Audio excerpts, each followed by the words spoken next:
I'm Gaye LeBaron, and it's June the 4th, 2008. We're in Santa Rosa, California, and I'm talking with Gerald F. Cox. Jerry, thank you for coming in today. Appreciate you sitting down with me. I think we with your permission, we'll do this. We'll talk about three things here today. First and foremost, your involvement in the Latino community, because I know it's been almost a career-long thing for you, and also your book about Father Phillips. I would like to talk a little bit about him in the light of local history, and also about the priesthood and the 60s and early 70s, and what happened here in Santa Rosa when you and two other prominent priests left the priesthood. That's the agenda, and we'll start with the Latinos. Okay, I was born in Oakland, California, in May 30th, 1925. So I'm 83 right now, and I came from a large Irish Catholic family in Oakland. My father was a funeral director in Oakland, and I went after eighth grade. I went to the seminary. That's what my vision was, to be a Catholic priest. So I spent 12 years in the seminary and was ordained a priest in 1950, and was assigned to Oakland, in downtown Oakland, in kind of Skid Row area, St. Mary's Church in Oakland, where I came across the famous Father Phillips that I wrote about in my book. I was there for 5 years, and then I was sent by the Archdiocese of San Francisco to get a degree in social work and to come back and work in the Catholic Charities system of the Archdiocese, which I did. And then I was assigned to Hannah Boys Center in 1958. And so I was at Hannah Boys Center from 1958 as assistant director. And in 1962, the Archdiocese was split up, and the Santa Rosa Diocese was created of the 6 counties of Sonoma, Napa, Lake Mendocino, Humboldt, and Del Norte. And I was appointed as chancellor. And I told Bishop Leo Maher at the time, I said, well, you were a chancellor at one time. What does a chancellor do? And he said, well, you'll find out. But I never did. I was kind of an office administrator for him. Sure. And but I had worked for 5 years, from 50 to 55, in West Oakland with the Mexican community. And I got out of touch from going to graduate school and coming to Hannah Boys Center. And so when I came to Santa Rosa, I was appointed to live at St. Eugene's, just in residence, and I was working in the Chancery office, the bishop's office. And I asked somebody, I said, where do the Spanish-speaking Mexican community people hang out? And somebody said there's a Mexican restaurant at the bottom of 4th Street. So I went to this restaurant. And Mazatlan, I'll bet. Huh? Mazatlan. Probably, I don't remember.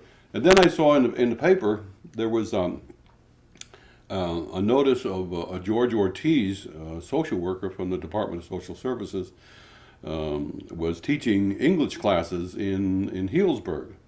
So I called him up, and he got on the phone, and I introduced myself as Father Gerald Cox, and there was a long pause. And George wanted to know what this Catholic priest wanted him about. So we agreed to have lunch at the Sizzler restaurant out there on Steel Lane. And George said that was the first steak he had had in years, you know. He was on a kind of a meager diet, salary. What year was that, Jerry? That was 62, 63. And so through George, I came in touch with particularly the Mexican community in Healdsburg. And gradually, at the same time, from the church perspective, I was the only Spanish-speaking priest in the whole diocese of Santa Rosa. So I found myself saying Mass in Spanish at St. Rose, and then I went to Yountville, and I went to Ukiah, and a few other places. So, and of course, being the only Spanish-speaking priest, all of a sudden people got to know me, and then I was, I did baptisms and marriages and quinceaneras and all that stuff. And so the interesting story with George is that prior to coming to in Oakland, rather, I became very well acquainted with a lot of the young Chicano activists in California. My friend Herman Gallegos, and I became a good friend of Cesar Chavez. Cesar Chavez was being trained as a community organizer. This is long before he got into the farm workers, by a famous a man by the name of Fred Ross Sr., who had been sent out to California by Saul Alinsky in Chicago to organize Hispanic, Spanish-speaking neighborhoods and to develop some political power for these neighborhoods. So he came to San Jose, and he spoke with a young priest who's a Father Don McDonald, and asked him if he could identify some young Mexican with some leadership potential, and he identified Cesar Chavez. So he was working with Fred Ross for a while in San Jose, and then Ross told him, well, you're ready to hold your first house meeting. And that was the model that the farm workers used to organize their communities, is to meet in a person's family home. So he said, I want you to go up to Oakland and meet a young priest called Gerald Cox and ask him to help you put together a house meeting. And so up came Cesar Chavez, and I helped him organize a meeting. I didn't know what any of this stuff was all about. And in fact, even who was the writer of the PD that wrote? Jacques Levy. Jacques Levy mentioned this in his book and quoted Caesar saying, Father Cox helped me put together a meeting, but he never came to the meeting. So anyhow, I asked George one time, I said, hey, how would you like to go to a MAPA convention, Mexican American Political Association, that was just getting off the ground? And he said, well, I don't have any money. I said, well, if I buy you a ticket and so forth, will you go? And he said, yeah. So he went down to San Diego, and that was the days when you can get a round-trip ticket for $29.95 on Pacific Airlines, whatever it was called. Well, George came back, he was it just touched all his buttons, and he came back and he said, wow, we got to do something. So that's how we both got interested in organizing the Mexican community here in Sonoma County. And United Latinos was the first. Was the first, yeah. That was the result of that effort. And then Rafael Morales was very active in that, Leo Ramirez, a whole bunch of people. Right? George mentioned the Vera family, yes, and Nieto family, and Danny Novella. Danny Novella, right. And who he mentioned Danny particularly with his soccer teams. Yes. He had, which was huge in that community, I'm sure. Because there was no soccer here then. No. In this country. Wasn't Danny Novella associated with Asti? Yeah, he was a champagne maker. Champagne maker. Yes. We often said later we should have bought Asti yes. and had Danny be the champagne maker. That's right. Yeah. The United Latinos, George talks about the fact that he gave the first $500 for his scholarship, and he said when he asked you where you got it, you said you got it from a gambler, somebody who had won it in Reno. I guess so. I kind of forget, but yeah, I got it from a friend of mine, and we started that scholarship. And the idea of that scholarship, I don't know if George has described it. It was my idea that to push education for graduating high school Latino students who weren't going on to college. Not that I was that connected to what was going on in education, but also to give a push to their parents to recognize the value of education. And so we had that first one was at 2, and then that went on and on and on, and out of that came we developed a Queen contest, where these girls would run for the Queen of the Fiestas Patrias, the Independence Day. We put a big thing on eventually at the Veterans Memorial Auditorium in Santa Rosa, where they all paraded in, and then there was something like, at that time, 50 students from the different high schools, and we worked out a process whereby the high schools would identify, and we only gave out $50 at the time, or 100, and then it became $100. But those parents were so proud to see their kids, walking up, all dressed up, and getting $100 and so forth. And many of these, I remember one boy who was in Cloverdale, I think it was, and he was brilliant. But he told me I can't go on to college. I said, why not? My father doesn't drive, so I have to take him to work. And I said, why doesn't your father learn how to drive? And I went to see the father, but the boy never went on to college, I don't think. Yeah, that was really sad. Yeah. Along with that, I had known another man in San Jose by the name of Lino Lopez, who was very active in the Chicano community in San Jose, and had done this organizing of Latino student organizations in the high schools of Santa Clara County. Mm-hmm. And he gave me the idea, and so with Candido Morales was then a student at Sonoma State. And of course I wore several hats as the priest in the diocese. One of the hats was a director of Catholic Charities, or I called it Catholic Community Services at that time, and also the Catholic Youth Organization. So I had money, and I hired Candido, and he went around and we organized the Mayo chapters, Mexican American youth organizations, and one of our stars was Alicia Sanchez.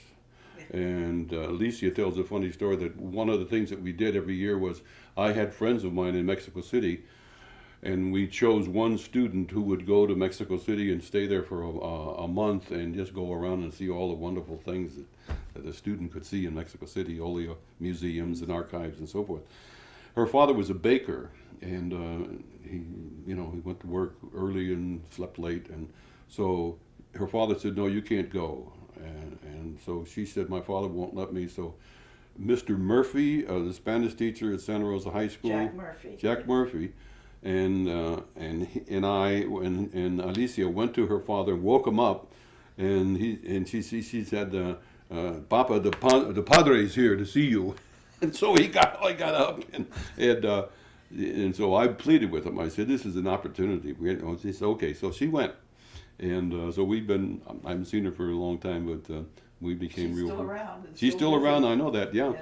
So that happened, and from that, and then Candido would go and do some leadership training with these. We went, most of the high schools in Sonoma County we organized. And out of that, we held the first student retreats at Sonoma State, where we brought in, and through my contacts, and I brought in some very prominent Mexican leaders in the state, like a man by the name of Bert Corona, who was well known nationally, and a very enthusiastic, motivational speaker. And we had just tons of kids there, and we did that for 4, 5, 6 years. How many Latinos in the 60s, how many were there here, do you think, in the 60s? Gee, I have no idea. I would say in the 60s, I don't know, a couple of thousand. And now there's probably 100,000. Oh, yeah.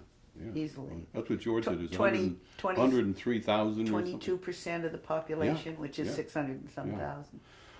We had a famous story. I was at Holy Cross Church in Rincon Valley, taking care of that parish for a while. Holy Spirit, yeah. Holy Spirit, yeah. And George, that was the night when all of the girl candidates for the Queen contest were to bring all of their money, tickets, or votes. $1 was a vote.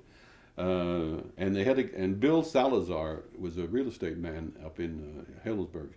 Bill was a very quiet, easygoing man, and he was in charge of meeting with the girls and getting the money, and George was going to be there. I wasn't necessarily going to be there, but the girl who was collecting the most money, and everybody knew that she had more money than anybody else, but she was working up until the last minute. They sat there and came 8 o'clock, and she never showed.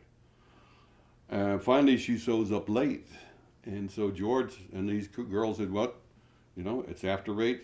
She's disqualified." And so George calls me and tells me, "Get up to Healdsburg quick. Because she's got all this She's got all the money. We need this for the scholarship program, see?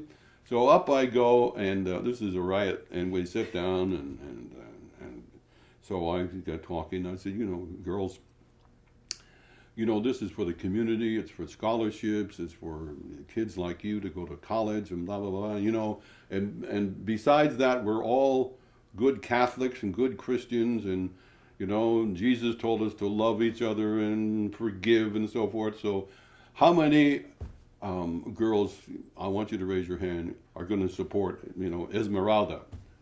Please raise your hand. Nobody raised their hands. They weren't going to allow her, so we lost a lot of money. With Christian charity. Yes. So that was. I had some real interesting. I was asked to go out with a young man. I mean, he was in his 30s. To ask for the hand of his girlfriend, and in Spanish, in Mexico, they call it pedir por la mano, ask for the hand. And apparently, in the old days, the boy, the man, would go with the priest, and the priest would, So you were kind of the yenta. Yeah. Yeah. So I went out there, and I said, "What is this?" He said, "Would you go with me?" And I asked him to explain, because I'd never encountered this before, and so out we went, and of course the mother and the daughter are, and these people are in their 30s. They're no young kids. They're in the kitchen, and the father's sitting there, and this is a real drama, Mexican drama. And I walk in, and we start talking with the father about the grapes and about the weather and the this and that and so forth. And I said to him, "Well, finally, I said, I presume that you know why I'm here." He said, "No." And so I said, "Well, I'm here to pedir por la mano for Rosa. And you know that she is noviando, she's going with so-and-so, and I forget his name." He says, "No, I don't know that." And so I said, "Well, they would like to get married, and they want your permission to get married." And he said, "No, I won't give it." And so I said, "Well, okay, that's the end of this story." So out I went, and whatever the young man's name was, he said, "What did he say? What did he say?" And I said, "He said no." And so he let out a couple of curses, I guess, and so the next day off they went to Reno. Oh, yeah. And the next week the father calls me and he says, "I want to arrange for the best celebration I can get for my daughter, Rosa." So we had this big mass and all this stuff. And so anyhow, yeah. So some interesting stories there. So what else I got to say is, I guess that. And George and I were involved. We also were involved with the farm workers, of course, supporting the farm workers. I picketed and in my Roman collar and all this stuff with picketed Safeway. For years later, I wouldn't go back. I just wouldn't go to Safeway anymore. But we organized a bus of local Hispanics, the farm workers, and we went up and marched the famous march from Delano to Sacramento. We didn't march from Delano. We met the march halfway there, and then we onward. And George has a famous picture of Caesar himself and myself and in his office. Yeah, and then there was Sister Donna, and Ken Bubb, who was a Ken Bubb. Remember Ken Bubb? They got married, but as a Ursuline sister, she was very, very close to the Chavez family, and would take kids down to Delano every summer and work with farm workers down there. Sister Assumpta was? I guess Sister Assumpta, yeah, that's right. Yeah. Ken Bubb, my husband took a leave of absence. The 60s were a different time, and George talks about that, about the old guard and how tough they were and going off to march. And he said the young people, they don't have that anymore. But John took a leave of absence from the PD for 6 months and worked with Ken Bubb in some organizing group when it was still Father Bubb in those days. Yeah. I don't remember exactly what they did, but it was good work. When I was a chancellor, I think the Guadalupe Church in Windsor, I got a $10,000 grant from some Catholic foundation to start a small little mission, a building, and in Windsor, that Ken Bubb eventually became the chaplain and the pastor for. And that was Guadalupe Parish. it was Guadalupe, yeah. And were you at the same time you were chancellor? Were you at Holy Spirit, or did that follow? I was mostly in residence. I was in residence at St. Eugene's. I was in residence at St. Rose, and Not Holy Spirit, Resurrection. Resurrection. No, Yeah. I was the first pastor there. Yeah. That was an interesting story. I had always been interested in kind of modern church architecture for some reasons, and I was very friendly and close to the Fruitt family, Tom Fruitt And Dolores. yeah.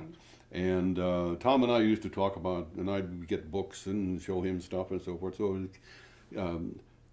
Maher wanted me to take Holy Spirit because Charlie Sullivan, who since passed on, became alcoholic and lost and had to go away for treatment. And so he said, "Why don't you take Holy Spirit?" I said, "No, I don't want to." And I said, "I would rather build something out on the west side when you're ready for it." And they had 10 acres out on Stony Point Road and West Third. And so Tom and I designed the Resurrection, and we came into Maher and showed it to him. In fact, the story was Maher said, "Well, okay, I want you to, what I suggest you do is you go out there and you build 4 classrooms that you can use for church services and classes and so forth, and then you build a priest house next door to it." And I mean, he built huge priest houses, if you can see some of the things he did. And I said, "Well, wait a minute. Why don't you let me bring in some plans and let me buy a house in the neighborhood, and then later on we talk about it." He says, "Okay." So we came in, and he liked what I saw. It was a multi-purpose building, had a small, you've seen the whole thing, Sure. a nice little chapel and an office and so forth. And we bought this house around the corner. And they're still living there, you know. We never did build a church priest house. And it became, well, St. Rose is still the Latino parish, but Resurrection had its share of Latino. They have 4 masses a Sunday at Resurrection, Saturday and Sundays now. It's and they're overwhelming, you know. Yeah, well, of course, the population on So the yeah, website. so I said to Maher, I said, "Well, you know, wait a minute. If you were a parishioner of that future 4 classrooms in the priest house, and you drove up there on a Sunday, what do you think your reaction would be?" He said, "What do you mean?" And I said, "Well, wouldn't you look at the 4 classrooms and then at the priest house and say, well, look what we got and look what they got?" It's okay. So yeah, that worked out real nice. Yeah. And then now you never really have left the Latino community. Not really. No. No. When you left the priesthood and you married, and did you go to China? No, you didn't go to China right then. Now I'll tell you the story. But there were 2 nuns that came up to see Bishop Maher from San Francisco, and they were a teaching community, and they wanted to get in to do community work, parish work, and so forth. And one of them was Kathleen Snyder, and I forget the other one's name. Anyhow, she was a little younger than the other one, and so they came up and they asked Maher if he would be willing to have them come up and work in the parish, and they'd find a house and live there and so forth. So he was very open to that. So anyhow, he told me, he said, I had met both of them and talked with them and so forth, and they had come up first and saw me, and then I introduced them to the bishop. And so Bishop Maher said, "You know, if I were you, I would take the older one." And I said, "Nah, I kind of am attracted to the younger one, the way some of her ideas and so forth, and she was very much into social justice and all this stuff. Spoke a little Spanish. Well, Kathleen Snyder is now my wife, you know. For a long time. Yeah, right. So I always many- say, people ask me, what made you leave the priesthood? And I said, well, I had a heart attack. You know. It was called Kathleen Snyder. Right. She was my heart attack, yeah. So I left here in 73. And, you know, then we wound up in, she was in the Peace Corps at the time, and she came back from the Peace Corps. She was from a very interesting family. All of her mother and father, brothers and sisters were all teachers in the state of Washington, and lived in Spokane at the time. And so we got married in Spokane, came back to San Francisco, and I surprisingly my first job was with Catholic Social Service in San Francisco. And then we moved to Richmond, and then we came up to Mendocino with some friends of ours who had seen some property up in Navarro, and we were just going to buy a piece of property for, let's say, a vacation house or something. And we fell in love with the area and bought a piece of property and spent some time on it, camped and bought a trailer and so forth. And then our little girls, Rebecca and Marianne, were 4 and 5, and we said, what a wonderful place. We were living in Richmond, California at the time, and that wasn't too promising in the future. So we decided that we would come up and live here, and we crazily bought a country store on Highway 128. That was the worst. Was that the floodgate? That's the floodgate. Yes, it was a restaurant too, wasn't it? Yeah, right. So we did that, and then finally I got back into. I worked for Our House, the Our House here in Santa Rosa. Well, they did a alcohol and drug rehab program that I became the director of, and then little by little I got back into working with the Latino community in Boonville and in Anderson Valley, and I've been there since. And I'm a licensed clinical social worker in the state of California, so I can do counseling and get paid for it. And so I have a contract with the Anderson Valley Unified School District to provide counseling for students and their families. I work about 3 days a week and use my Spanish all the time. Yeah. Now, there was some China trip in yeah. So anyhow, let's see. We were in Navarro, and we had friends of ours who had left and gone to Indonesia to teach school, and they came back on a vacation and said, "Oh, you guys ought to look into teaching overseas. It's a wonderful, wonderful experience." So we went to an international school job fair in Monterey, and it was a small one. There were maybe 25 schools there, and one of them was the Hong Kong International School, which turned out to be a huge school. It had been founded about 20 years ago, before we went there, by American businessmen who had their children overseas, and there was no school where they could get an academic degree and come back here and go to college. So I said to Kathy, "Here's a school over here. They're looking for a Spanish teacher," and she said, I don't want to be teaching Chinese and people. She said, "I work with the Chinese. I was in the health department in San Francisco," and she said, "They're pretty hard people to work for."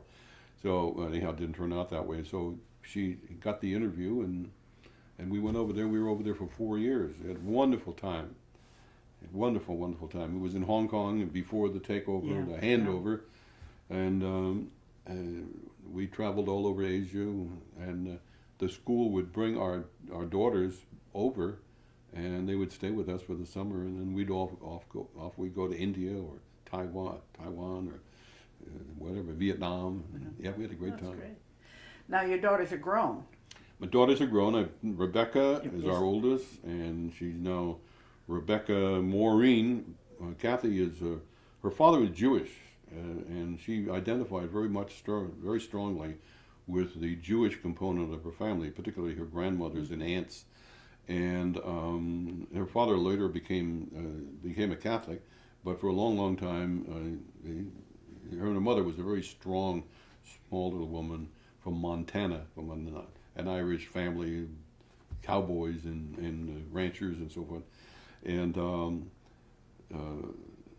so we called Rebecca. I said, "Well, I want an Irish part of my culture," and so she's Rebecca Maureen. And my mother, God bless her, years ago, and we spell her name Rebekah. I saw that when you wrote the letter. And she said, "What is this?" And I said, "Well, that's the Old Testament." She's, "Oh yes, that's right. Yes, Was it Rebecca at the well? Right. Yes. Right. Yes. The So she's married to Jose Rocha, a young Mexican-American young man here in Santa Rosa, a Santa Rosa family, and they live in Windsor. Rebecca, very bilingual. She went to school in Mexico City, or part of her college studies, and worked in Oaxaca for a while, and came back, and she said to her mother, she said, if I marry Jose, I'm going to be Rebecca Cockroacha. And so they live in Windsor, and they have a little boy and by the name of Gerald Cox Rocha. Okay. And she's going to have another baby in August. She's going to have a girl. She's teaching at Pioneer?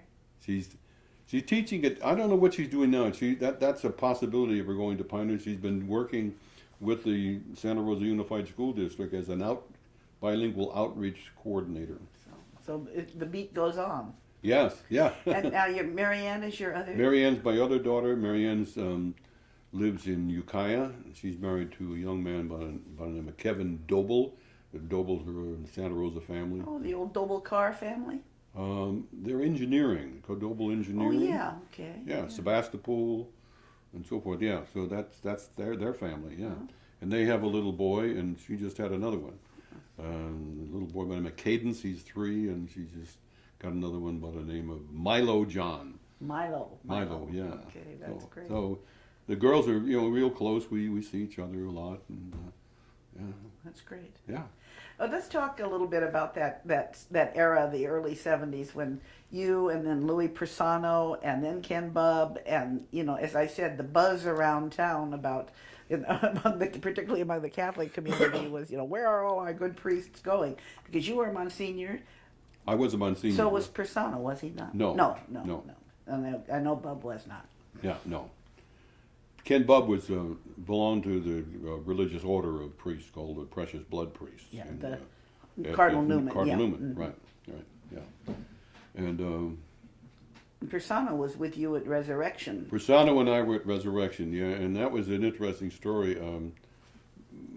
Maher had never seen the house. We bought it, but he'd never seen it. So he was out, and he used to drive around by himself in his car. He decided to pay us a visit, and of course we didn't have a housekeeper or a cook or anything, and we both smoked at the time, I think, and Louis was home, and I was gone somewhere, and he rang the doorbell, and Louis opened the door, and here's the bishop, and he tried to keep him out, and Maher was not about to keep out, and so he came in, and the kitchen was a mess. Cigarette butts all over the place, beds unmade, and so Maher told Louis as he left, he says, "Tell Cox to get a housekeeper. This place is a mess." So yeah, I guess I left first, and Louis left afterwards. Louis wound up as a pastor in Ukiah after Resurrection. He went up to Ukiah and became very active in Ukiah, and. In fact, one interesting story local story for me and Santa Rosa JC was Reggie Elgin. Oh yeah, I know Reg. I mentioned to him one time. I said, Reggie, I'd like to get in with some of those young students at the junior college, and I said, you can get me a little job. Now, I don't care about getting paid, but something. He said, how would you like to teach a course? And I said, what, to Native Americans? And they had. At that time, there was all that Native American Bureau of Indian Affairs money, poverty program money, and they had recruited, a lot in Sonoma County and Mendocino and all over Lake County. So there was a large Native American student contingent at JC. So he said, how would you like to teach a course called Contemporary Native American Problems? And I said, what do I know about Native America? I don't know anything about Native Americans. He said, you don't have to know anything about them. Just do whatever you want with them. So I said, wow, okay. So I got to the classroom, and it was packed. It was 40 students in this classroom, and there were about 7 or 8 Anglo white students in the middle. And of course, I committed the big gaffe by saying, looks like the covered wagons are surrounded again. Oh, jeez. Anyhow, the next class, I just told these kids, look, I don't know anything about your culture, your history, or nothing, but I can facilitate anything. So what would you like to do with this class? And so it was very interesting. We had a whole list of things that they wanted to to talk about and study and so forth. So what we did was I said, okay, I'll assign everybody to a paper. And you write a paper about those. Which ones do you want? But in the meantime, there was a group of very angry and radical group of kids, Indian and American, Native American, who came in with a statement. And all of a sudden they walked in on the classroom, and I said, can I help you? And yeah, we got this statement. I want to read a statement. Okay. So he said, you got, the fellow pulls it out and he said, we, the Native American students of Santa Rosa JC, protest the appointment of Monsignor Gerald Cox to this class. He is an Irishman and doesn't know anything about Native Americans. So I said, well, you got that right. And so I said, well, what would you like to do? Would you like to take over this class? I'd be glad to be here as, officially representing the college. Yeah, okay. So I said, okay, I'll see you next week. And they never showed, and they never showed the next 2 or 3 weeks, and so I said, well, okay, then I'm taking the class back. And so we had a good time. That was my experience with the Native American population. Yeah. The going back a minute to the priesthood, what do you think it was about that time that it wasn't necessarily Bishop Maher, because there were other bishops afterward that were worse in many ways. What was it? The times that sent people off. And I remember John Brankel, who was still a Monsignor, Sure. Who was conducting classes at the Presbyterian Church. We had an interdenominational group that was busy talking about the affairs of the time. Right. And I just, was it the 60s or the early 70s? I mean, was it that kind of revolutionary period here? I think both in the country, I mean, in the community, and also in the church. That was the time of the Second Vatican Council, remember? And so I think from both the aspirations and the hopes and the convictions of what was going to happen, that the church was going to open up, it's going to, let's say, modernize itself, become less conservative and so forth. We were all excited about what could happen in the church, and also in the community. That we were going to change the world, both socially and also religiously. We were going to change the church, and that didn't happen. And that was part of the demise, I think, of many of us who. And all of a sudden we realized this is stupid. I mean, I don't want to be single anymore. I've been single for 23 years, and I found somebody that I wanted to love and love me and so forth. And so you had to make a decision. My mother, who is very strong, it's like that old joke about the first Jewish woman president who invites her mother to the inauguration. Her mother says, I can't eat the food, it's too far, so forth. She finally comes, and she's sitting there at the banquet, and she sits to the Secretary of the Navy sitting next to her, and she points to the new president. She said, you see that woman up there? And she said, yes. He says, her brother's a doctor. Exactly. So for an Irish Catholic mother to have a priest, particularly a Monsignor, and leave, she says to me, your father, she says, you're not going to last that long. I was in my 40s or late 40s. Your father died at 62, so you don't have too much time. You might as well stay. You are 83. Anyhow, yeah. So I think that was, the disappointment and the anger, and I wasn't that angry. I never did really get angry at the church and at the institution. I kind of faced what I thought was not going to change much, and it hasn't. No, and it hasn't. That's right. No. Which brings us back to the Latino community. When I asked George Ortiz about whether he thought progress had been made, and he said no. No. Do you feel the same? I've thought about this also several times during that 60s and 70s, among the Latino community, the Chicano community, it was the people had discovered themselves. They were no longer the Mexican Americans. They had their own identity, and that was a Chicano identity. And a lot of Mexicans couldn't figure out what Chicano was. Mexican from Mexico. But anyhow, it was the guys that came out of World War II, and you had such organizations before even the Mexican American Political Association, MAPA. You had stuff like MALDOF, which was the Mexican American Legal Defense Fund, and other organizations in Texas and Colorado. And you had not just Cesar Chavez, but you had Corky Gonzalez in Colorado, and you had Bert Coronas and so forth, all popping up at different times and challenging the culture. And we all got caught up in that. And these young people, they talked about community. We gotta organize. We gotta demand our rights and so forth. And that's not happening. It was part of the scenery, but it was a wonderful, exciting. How do we make it happen? I wonder. You don't, I guess. It just has to happen. We have. It's interesting that we now have a candidate for supervisor here, right. Efren Carrillo, right, which is huge. Yeah. Yes, I saw these signs. Yeah, and he won. He's in the runoff. Oh, good.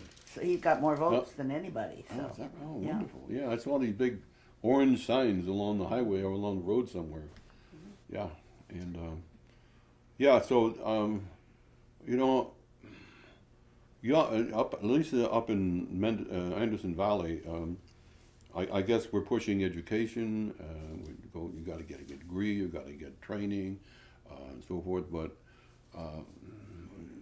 nobody's selling, and I can't see anybody really saying you got to come. Well, we do say that to kids. You got to come back and work for your community. That you owe it to come back and you work for your community. But there's very little. I see student organizations, dedicated to social justice issues or what's going on and so forth. I don't see it. No. Give me a 5-minute profile of Father Phillips, particularly in regard to his work here in Sebastopol and Sunshine Camp and the Depression years. Charles Phillips was from Alsace-Lorraine, from the German part of Alsace, and came from a large family, and wound up studying for the priesthood at the University of Louvain. Not Louvain, in Strasbourg, Fribourg in Switzerland. And I don't know how it happened, but somehow he applied or asked the Archbishop of San Francisco if he would accept him as a priest, and he did. And he came over and served in various places, and one of them was in Sebastopol. Mm-hmm. He had served in a lot of farming communities and agricultural communities, in Central Valley and San Joaquin and so forth. So he came to Sebastopol, and it was very interesting. There was another Protestant minister by the name of Phillips, and they used to meet everybody picked up their mail at the post office, and he and Reverend Phillips would meet and exchange letters that got into their boxes. And he said he wouldn't mind getting Reverend Phillips's mail as long as it wasn't his bills. So, but Charlie was, very, very dedicated to farmers and the problems of farming and agriculture, and it was just a natural at that time for Sebastopol, because at the time, according to in my book, I quote Ed Trigueros, mm-hmm. and saying that the individual farmers, apple farmers, were shipping their green fruit to beat everybody else to the markets. And Phillips was the one that convinced them that they should form a co-op, and and lasted years. Hmm? It was huge, and it lasted years. Yes. I don't say he was primarily responsible, but he certainly was involved in the encouragement of that. And Trigueros said that his father would come home from farmers' meetings and just complaining about this Father Phillips. I wish he would shut up. He was telling him what to do, and then there was some kind of organizing of farm workers in the Sebastopol area, of apple pickers, And these two men were both Anglos who came up, and of course there was no Mexican workers at that time, and he was going to organize a union, well, as you mentioned in your book about Tar and feathers. who controlled Sonoma County was the ranchers and the sheriffs and everybody else.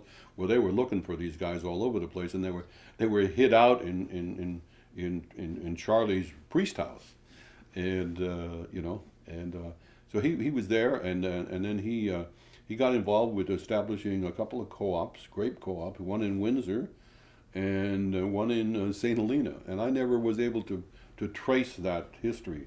I tried to do it in the library, but I didn't find anything. But yeah, he was, and then he became the director of the Catholic Rural Life Conference, which is a national office of the Catholic Church in the United States dealing with agricultural issues, and he used that as a platform. And while he was in Sebastopol, of course, there was the foreclosures on farms and ranches, and he was very much involved in that whole fight. In fact, he was written up in the paper, or the Call Bulletin, saying priest fights for farmers, and talks about this little parish in Sebastopol. And there was a So these are the 30s we're talking about. Yeah, we're talking 30s. The retired Methodist minister who was also a rancher. James Case. Yeah, that's right. And he was going to lose his farm. And so Charlie took part in that. They had a huge rally, farmers' rally on the courthouse steps. That's right. That's right. Yeah. And he got involved with that. Then this French woman in Forestville was going to lose her 9-acre ranch. And she said to Charlie, "Would you like to take over the payments?" And well, I'm sure they were very small. And he said, "Well, okay." And then he was transferred to Oakland, and that's where I met him. I mean, he was transferred to Oakland in 1939, but 40, and I met him 10 years later. But when he was in Oakland, he had this ranch for several years, and then he just looked at all these poor kids in Oakland. He decided he's going to open up a summer camp. So that's what happened. He founded Sunshine Camp, and they served probably, as my book indicates, about 5,000 kids over these years. Sure. And the name of your book is The Radical Peasant. That's right. Okay. Yeah. And a good book. Is it still available? You can still get it. Yeah. It's not. You can get it by the publisher, or you can get it in Amazon.com. Sure. You can get it in any bookstore. Our museum ought to have it in the bookstore. I think I sent one to the museum. Yeah. Well, they ought to have two. Yeah. Yeah. So, great. Anything else you want to add? Can you think of anything that needs to be said for posterity? For posterity, the only thing that I regret is in terms of the church's involvement, and I mentioned this in my book, that unfortunately in too many respects, I wasn't officially appointed to serve the Hispanic community. I just did it because that was my personal commitment. And of course, being a priest and walking around with a Roman collar on helped to open up a lot of doors. In fact, there's an interesting story. I went to, we had a priest retreat given by a rather famous priest from Panama, a bishop from Panama. His name was Marcus McGrath, and he found out that I was a fundraiser for the diocese. One of the things I did, and invited me down to Panama, and to see if I could help his. It was way out in no man's land. I mean, it was ridiculous. They couldn't do any fundraising unless they went for chickens and eggs and rabbits or something. So I asked the bishop, I said, well, if I go all the way down there, how about me taking my vacation after I work with Bishop what's his name, Marcus McGrath, for a couple of weeks, and then I want to see the rest of Latin America. He said, yeah, okay. So I found out that when I had a couple of contacts and names of church people in Chile and other places, and I found out that there's no such thing as a Monsignor in Latin America. But the word Monsignor is the word for bishop. And I didn't know that, and I was introducing myself as Monsignor Geraldo Cox de Santa Rosa, California, you know, I'm the bishop of Santa Rosa. All of a sudden, all kinds of doors opened up for me. Then I realized what was going on, but I didn't let on. That's great. But I think that what the church sees is in terms of community, with a lot of exceptions, or did see, is their own Catholic community, and they didn't see the broader community or the relationship with all of the assets that they had in terms of people, and not necessarily money, but just the thinking of how socially and in terms of social action and community development, leadership, and so forth, how can we work together? That was missing, and it still is a lot. In fact, I just wrote to Bishop Daniel Walsh, and I sent him a book, which is fantastic. I'll get you a copy. It's a sociological study of American Catholics today, and it's very interesting what they talk about in terms of the Catholic Church. You've got pre-Vatican II people still around. That's true. You've got Vatican II people around, and you've got what they call the Millennium Catholics around. So you've got essentially three different classes of membership, of members rather, with three different backgrounds and histories, and how they put them all together and make them work together. Yeah. So I wrote to him and I said, with the Latino community, the Mexican community, is the future of not only the future population. It's going to be. It's already the majority in elementary schools, I think. The Mexicans, Mexican Americans call it the reconquest. We're going to the reconquista. They're going to do it by birth. As Ortiz says, we were here before the blue eyes. Yeah. That's right. So I said, I think you should give serious thought to the establishment of a special program, an Office of Hispanic Affairs, that will work primarily with young people, because they're going to be your leaders in the future, or else you're going to lose them. Amen. Amen.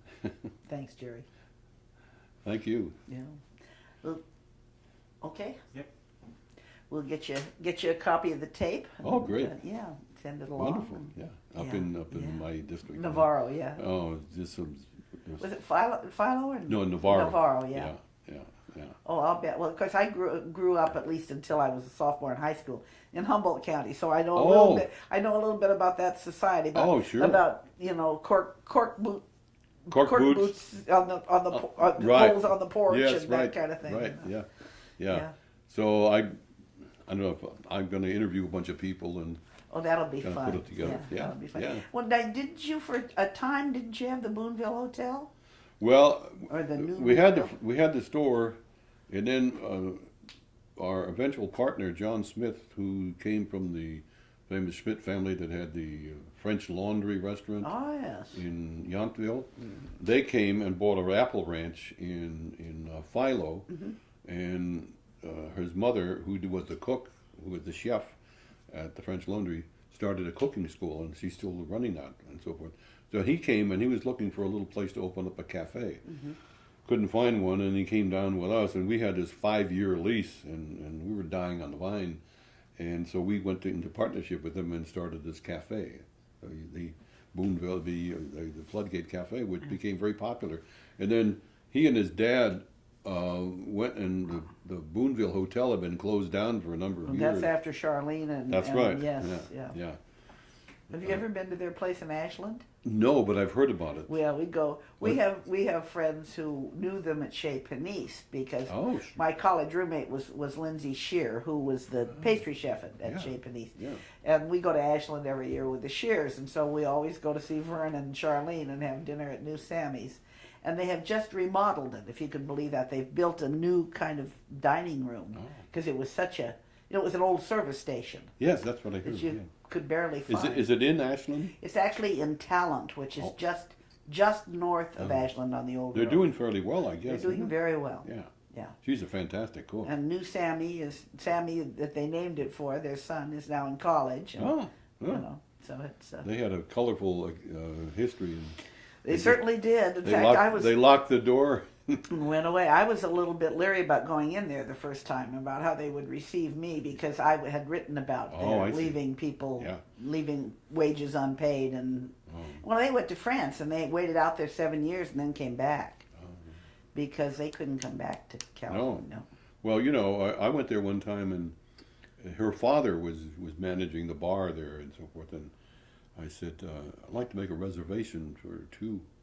No, it wasn't that. I said, I'd like to have dinner for two. He said, would you have a reservation? I said, no.